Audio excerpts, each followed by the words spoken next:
Have you seen the video of this carer that took a client out in the cold and failed to dress him appropriately for the weather?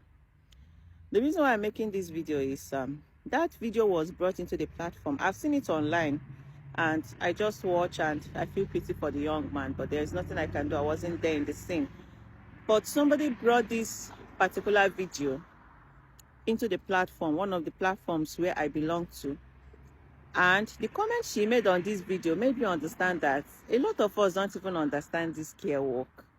The person brought it into the group and the person is like, Oyibo people and Damebo, like insinuating that the person filming the carer is the person doing Amebo now. She's not seen anything wrong with what the carer was doing.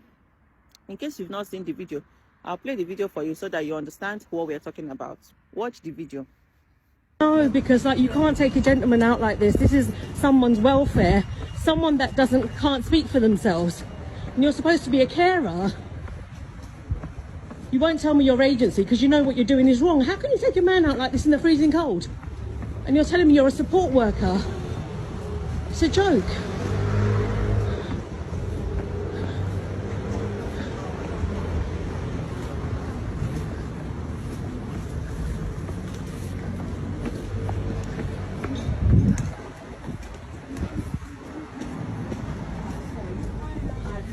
I'm actually being harassed by this woman. I don't know, she's...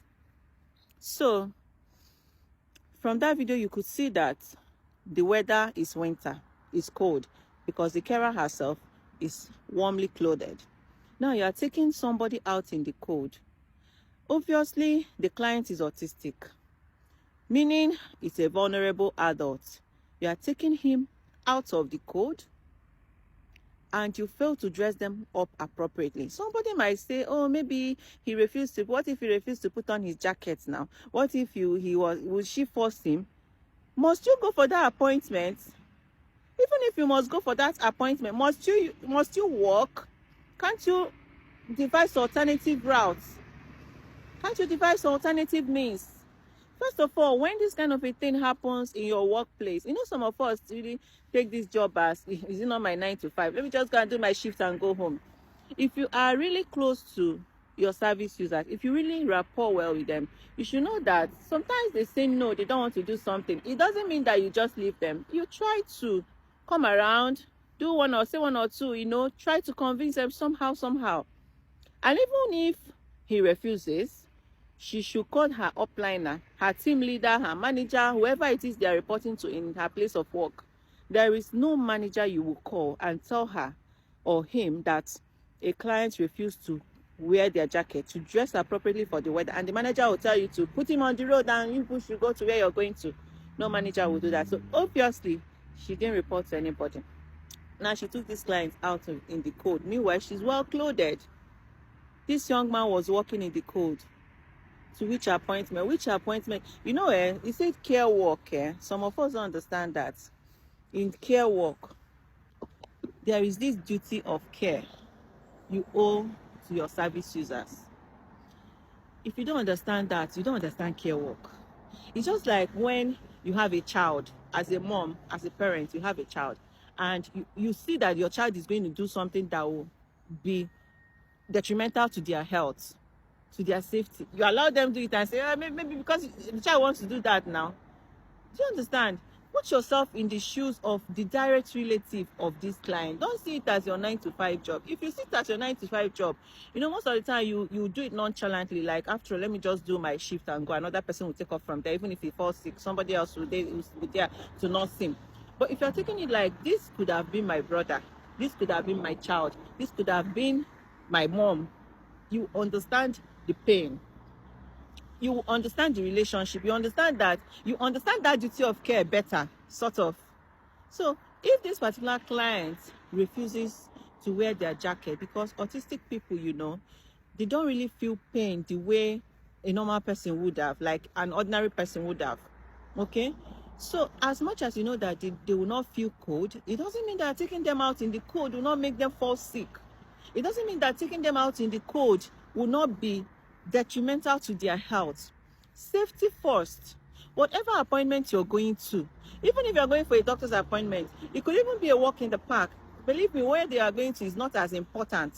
It's not more important than the safety of that young man. Safety first. In care work, if you care work, you see jail. They are working together like this, like husband and wife holding hand. If you're not careful, you will land yourself in trouble, not just for what you did, but for what you failed to do. You see, care work, safety first. In every situation you find yourself in your workplace, even if there's no manager at hand that you can talk to, there is no team leader at hand, you can ask yourself, safety first, what is the safest thing to do at this point? That is your first point of call before you even start thinking of how important the appointment is. Because to me, if this person refuses to put on their jacket, and you can tell them, oh, if you don't put on your jacket, then we go nowhere, we sit at home. You call your manager and tell the manager what's happening. And even if they must go, can't you get a ride? Since they are refusing to put on their jacket and you know that you can't take them out in the cold, can't you get a ride? And even if they say, okay, the place is not far, it's walkable, it's a walkable distance, at least carry the jacket and know that from time to time while you're going, you keep on convincing them, can you put on your jacket now? Okay, you want to put on your jacket now? But obviously, she's not carrying any jacket, meaning she didn't even plan it. Because that backpack she's carrying, you can't tell me that there's a jacket inside that backpack. If somebody is carrying jackets, ordinarily you hold it in your hand because it's something you can put on or remove at any point in time. So it's not something you come and carry in a backpack. So obviously this carer didn't have any plans for this young man. And even if there's a jacket in that backpack, the way she was running to enter that shop so that this person that is filming can leave her alone, it shows that she knows what she's doing is wrong. She's just running away from the camera. She was even hiding her face. Carers, be careful. Be very careful. Whoever it is you're taking care of, vulnerable adult, a child, please always know that you owe these people that duty of care. You owe them that to make that right decision, that decision that is in their best interest. Be careful. It could be your child, it could be your daughter, it could be your brother, your relative. Be careful. If you don't know it, ask others to teach you. In my next video, I'm going to be telling you people a story so that you understand this care job very well, especially for those that are new in care, those that are trying to enter, or those that they have entered but they've not had any kasala never come their side before, so that you pay attention, like your mind will be there. So what is the carer did? Is it wrong? Absolutely wrong. Absolutely wrong.